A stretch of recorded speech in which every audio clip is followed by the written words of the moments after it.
के, भारत माता के। मेरे सामने विराजमान युवा शक्ति, सबसे पहले मैं आपको प्रणाम करता हूं। जिस एक नेता जिसके कहने पर इस अरविंद के साथ इकाई से दाई से सैकड़ों और सैकड़ों से आप हजार की तादाद इकट्ठी हो गई, मेरे उस साथी भाई को भी मैं नमस्कार और प्रणाम करता हूं, रविंद्र सिंह को।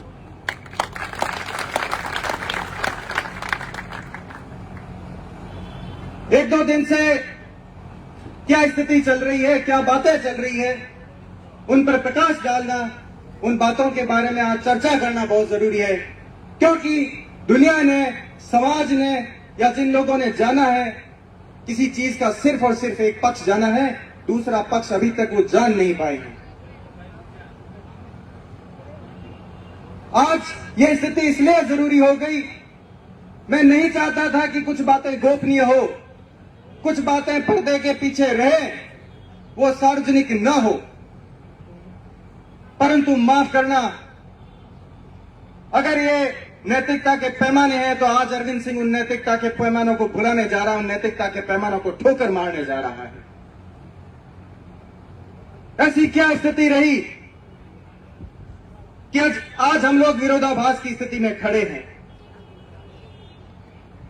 क्या उसका गुनहगार, क्या उसका विलन अरविंद सिंह भाटी है? क्या उसका गुनहगार, क्या उसका विलन रविंद्र सिंह भाटी है? क्या उसका गुनहगार, क्या उसका विलन जो साथी हमें चुनाव लड़ाते हैं वो हॉल है? माफ करना, जिन लोगों ने ये सोचा है तो उनकी सोच गलत है।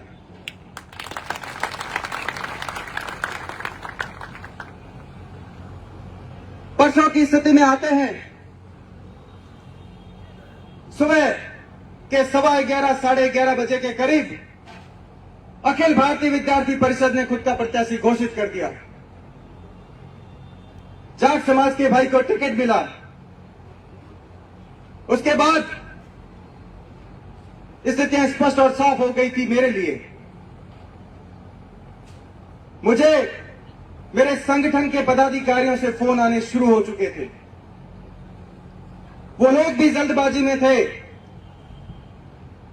उन्होंने मुझे फोन पर कहा कि भाटी साहब, राज का योग बन रहा है, इसे ठोकर मत मारो, इसे जल्दी से जल्दी स्वीकार कर लो, इसका वर्ण कर लो, क्योंकि 2022 से आप अध्यक्ष बनोगे और आप इस संगठन से टिकट लेकर आप जीतोगे। परंतु मेरे लिए उस जीत से पहले थे मेरे भाई, मेरे साथी, जिनकी बदौलत में यह चुनाव लड़ने आया था और चुनाव लड़कर जीतने आया था। मैंने सबसे पहला फोन मेरे साथी या मेरे सीनियर को किया। मैंने उनसे पूछा कि संगठन से फोन आ रहे हैं, क्या करूं? टिकट लेने जाऊं? सर्किट हाउस में मेरा इंतजार हो रहा है। उन्होंने कहा कि मैं जानता हूं कि तुम्हारे लिए स्थिति स्पष्ट हो गई है।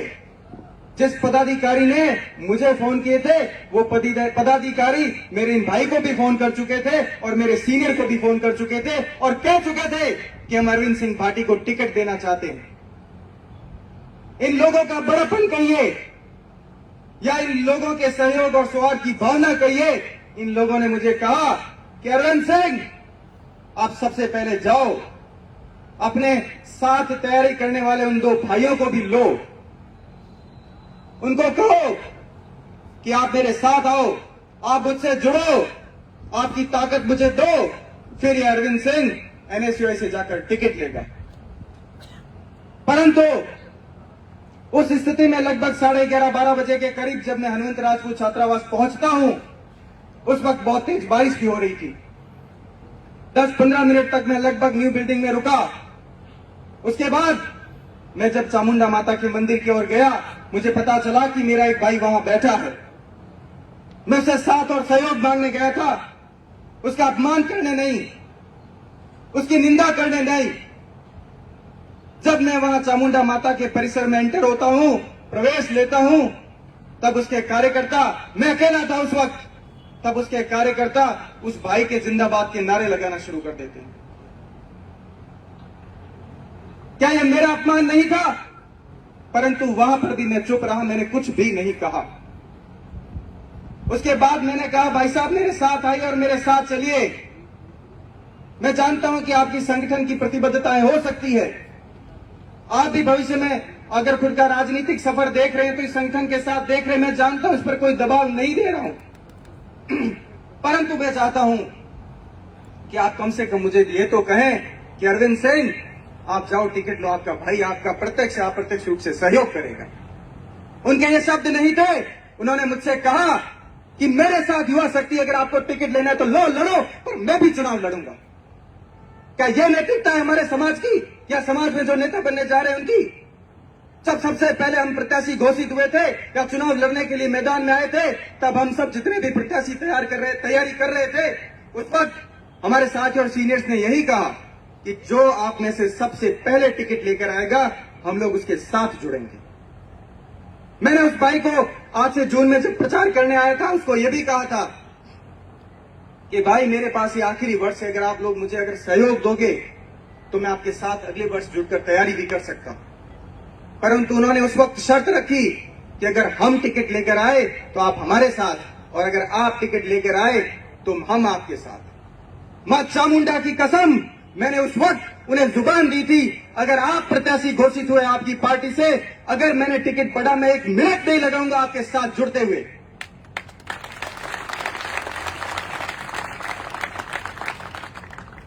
और जब ये स्थितियां उनके खिलाफ स्पष्ट खड़ी हो गई तब वो लोग मेरी खिलाफत करने लगे। मैं वहां 3 घंटे उनके लिए गिड़गिड़ाता रहा, मांगता रहा कि भाई मेरे साथ आओ।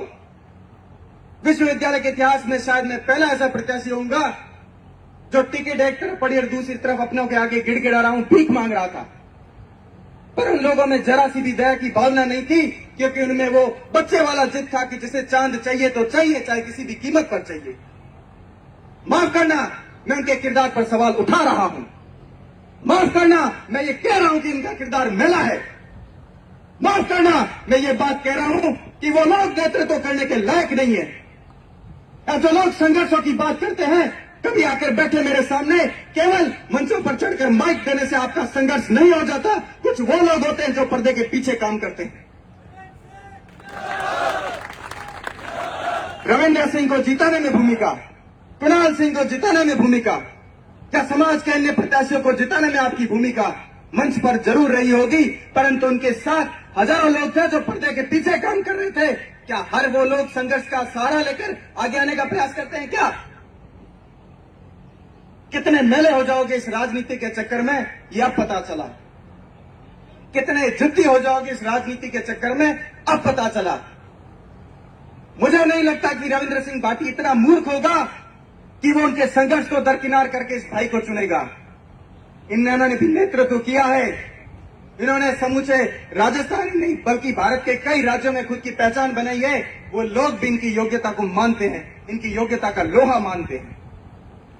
उनको पता है कि अगर रविंद्र सिंह भाटी ने कोई निर्णय लिया होगा तो निसंदेह वो समाज हित में या सही ही लिया होगा। उसके बाद कल जब भाई ने मुझे चुना, उसके बाद जिस प्रकार से उनके वक्तव्य, जो बौखलाहट थी, वो दिखा रही थी कि ये किसी भी मायनों में ठीक नहीं है। हम और दूर होते जा रहे हैं, हम और अलग होते जा रहे हैं। अब मैं थोड़ी पीछे और इतिहास में आपको लेकर चलूं तो जयनारायण व्यास विश्वविद्यालय में मैं सन 2013 से 2013 से मेरा एनरोलमेंट है। 2014 में हमारे साथ पढ़ने वाले हमारे बैच से स्वर्गीय भाई गोम सिंह जी खारा अध्यक्ष रहे। मैं, रविंद्र सिंह जी भाटी, कुणाल सिंह जी और गोम सिंह जी एक ही बैच से थे। और एक शायद इतिहास में कोई अनूठा उदाहरण होगा कि एक ही बैच से 3 लोग अध्यक्ष की लड़ाई लड़ी और तीनों अध्यक्ष बने हैं, और चौथा आपके सामने लड़ने जा रहा है। तो परिणाम आप सोच लो। कुछ बात है कि मिटती नहीं हस्ती हमारी, सदियों से दुश्मन रहा है दौरे समा हमारा। तो कुछ यही बात है। तो 2013 से इस विश्वविद्यालय में हूं। आज तक जितने भी प्रत्याशी चुनाव लड़े, कभी भी मंच पर आकर भाषण देना उचित नहीं समझा। 2013 से बाद 19 में हमारे भाई अध्यक्ष बने, उसके बाद मैंने एमए में एडमिशन लिया। हो सकता है कि उस वक्त चुनाव लड़ने की विचारधारा थी मेरे मन में। आप सबका सहयोग अगर रहता तो मैं लड़ता, परंतु 2 वर्ष कोरोना के कारण चुनाव नहीं हुए। आज जिस स्थिति में हम खड़े हैं, जब मैं चुनाव लड़ने आया तब मेरे भाई से मैंने पूछा क्या करना चाहिए, तो उन्होंने कहा अरविंद सिंह आप चुनाव लड़ने जा रहे हो, लड़ो। मेरे मोती सिंह जी भी उतने प्रिय हैं, मेरे संघर्ष के साथी हैं। लोकेंद्र सिंह जी भी मेरे भाई हैं, मेरे घर से, मेरे परिवार से आते हैं, और आप भी मेरे मित्र हो, साथी हो। आप तीनों में से जो टिकट पहले लाएगा, जिनकी स्थितियां पहले बनेगी, मैं उसके साथ जुड़ूंगा। ये इन्होंने मुझे वादा दिया था। अगर इन्होंने ये वादा दिया और ये वादा निभाया है, तो क्या आज रविंद्र सिंह के किरदार पर प्रश्न उठाना सही है क्या? ये उन लोगों की ओछी मानसिकता को दिखाता है। अगर उसके अलावा जब मेरा टिकट कटा, उसका जिम्मेदार कौन? मैं आप सबसे प्रश्न पूछ रहा हूं कि उसका जिम्मेदार कौन है? आप लोग जवाब दे पाओगे मुझे क्या? ये लोग जानते हैं, इनके अंतरात्मा से ये लोग अपना वक्तव्य देंगे तब कहेंगे कि वो टिकट 3:30 बजे तक अरविंद सिंह भाटी का ही था। उसके बाद किसी राजनीतिक दबाव के कारण वो स्थितियां पलटी, परंतु 3:30 बजे तक अरविंद सिंह भाटी को रोकने वाला कौन था? मुझे इसका जवाब चाहिए। 3:30 बजे तक अरविंद सिंह किसके लिए रुका? मुझे इसका जवाब चाहिए। आप लोग दोगे मुझे न्याय? इसका जवाब दोगे? और उसके बावजूद जब ये लोग मेरे साथ आते हैं तब आप अरविंद सिंह के किरदार पर सवाल उठाते हो, मुझे इसका जवाब चाहिए। उसके बावजूद अब मैं ले चलता हूं मेरे परिवार की ओर, जहां पर मुझ पर प्रश्न उठाए जाते हैं, मेरे पर लांछन लगाए जाते हैं कि अरविंद सिंह। मैं चैलेंज देता हूं आप सभी यहां बैठे हुए विराजे हुए, और जो लोग मेरी आवाज जहां तक जा रही है, आप लोग मेरी विधानसभा चुनाव अथवा लोकसभा चुनाव में मेरा एक फोटो दिखा दो जिसमें मैंने कांग्रेस का झंडा या भाजपा का झंडा पहना हुआ है। मैं इस मंच से कह रहा हूं कि मैं पीछे हट जाऊंगा, मैं ये छात्र संघ का चुनाव नहीं लड़ूंगा।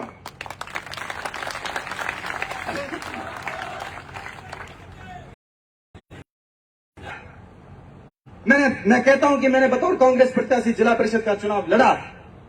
क्या समाज कांग्रेस को स्वीकारता नहीं है क्या? ये लोग हम सब जैसों के लिए घातक है। ये आप सब सोच लेना कि अगर मैं तो कहता हूं ये बहुत अच्छी स्थिति की, मैं तो ये इस विचार पर चलता हूं कि राम रची जो होगी, अगर राम ने आज ये स्थिति रची है तो अच्छी ही रची होगी। अगर आप ऐसा नेता बना लेते जो आज से 15 या 20 साल बाद इस राज्य या राष्ट्र के लिए कहीं दिखता, तो माफ करना, मैं तो उसकी स्थिति और मनोवृत्ति देखकर कहता हूं कि वो समूचे राष्ट्र या राज्य के लिए घातक होता। आज ऐसी स्थिति क्यों आ पड़ी कि मेरे जैसा शांत स्वभाव का आदमी आज इतना गुस्से में, उसको ये बात रखनी पड़ रही है? स्थितियां जिस प्रकार से माहौल बनाया गया, एक नैरेटिव क्रिएट किया गया कि अरविंद सिंह उसके प्रचारक है, उसके साथ रहते हैं। अरे मैं कभी किसी के खिलाफ नहीं रहा। मैंने सिर्फ और सिर्फ जब से मैंने किसी राजनीतिक संगठन को चुना, उसके बाद मैं उस संगठन के साथ चला। और मैंने संगठन कब चुना ये भी मैं आपको बता दूं। मैंने 6 नवंबर 2020 को भारतीय राष्ट्रीय कांग्रेस की सदस्यता ली। उससे पहले मैं एकदम लिबरल और न्यूट्रल आदमी था। मेरा जहां मन किया मैंने वहां वोट किया। वो अलग विषय है कि मैं आपको इस प्रश्न मेरे वोट का कहां प्रयोग किया, इसके लिए मैंने आपको कोई इसका जवाब देना मैं नहीं समझता कि मुझे सार्वजनिक मंच से इसका जवाब देना चाहिए। अगर आप लोगों में मुझे लगता है तो आप सब लोग जानते हैं कि मैंने कहां वोट किया होगा। आज इस सवाल की मुझे जवाब देने की जरूरत नहीं है।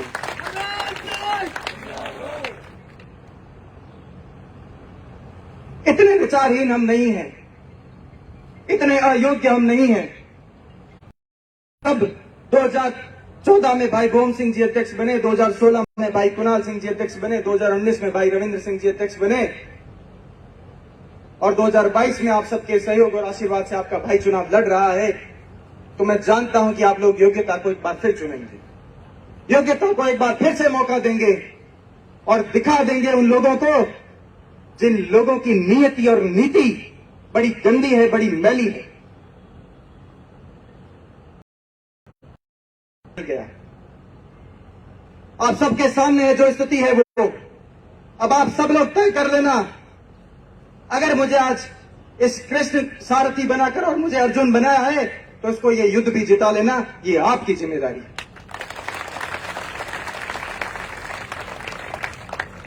जो लोग हमारे समाज के हीरे पर, जो लोग हमारे समाज के उगते हुए भान पर प्रश्न उठा सकते हैं, तो कल को वो लोग आप लोगों पर भी प्रश्न उठा सकते हैं। ये लोग कोई बड़ी बात नहीं है। बड़े कठोरता के साथ उन लोगों को कहिए कि आप गलत हैं, माफ करना, हम उसके साथ हैं। मैं तो यहां खड़ा खड़ा ये चैलेंज देने के लिए तैयार हूं, ये चुनौती देने के लिए तैयार हूं कि मेरे साथ खड़े रहकर आप इस प्रकार की बात कर सकते हो क्या? अगर अपना मादा उनमें है तो ये चुनाव भी अरविंद सिंह को स्वीकार है, ये चुनौती भी अरविंद सिंह को स्वीकार है। अब आप सब लोग यहां पधारे, जिस नेता के कहने पर पधारे, मैं आप सब लोगों का बहुत बहुत अभिनंदन, प्रणाम और नमस्कार करता हूं कि आप लोग 26 तारीख को रणभेरी बच चुकी है। अब एक हरोल दस्ता बनकर लग जाइए इस जंगी मैदान में। मैं जानता हूं कि आप में से कई ऐसे चेहरे हैं जिनसे मेरा कोई व्यक्तिगत परिचय नहीं है, परंतु ये परिचय की बेलाएं ये बाद में फिर से आती रहेंगी। परंतु ये मेले अब लग चुके हैं और ये मेले 26 तारीख तक चलेंगे और इन 26 तारीख तक लगने वाले मेलों में अगर आपका कोई योगदान नहीं रहा और ये कहीं मेले उजड़ गए तो फिर पीछे हाथ मलने के अलावा आपके हाथ में कुछ रहेगा नहीं। इसे लग जाओ इस चुनौती में और बांध लो सर पर केसरिया और कूद पड़ो मैदान में। आप सबको यही भलावन है और आप सबको मेरा यही कहना है। आप सब लोग यहां पधारे, बहुत बहुत धन्यवाद, बहुत बहुत आभार, बहुत बहुत मेहरबानी।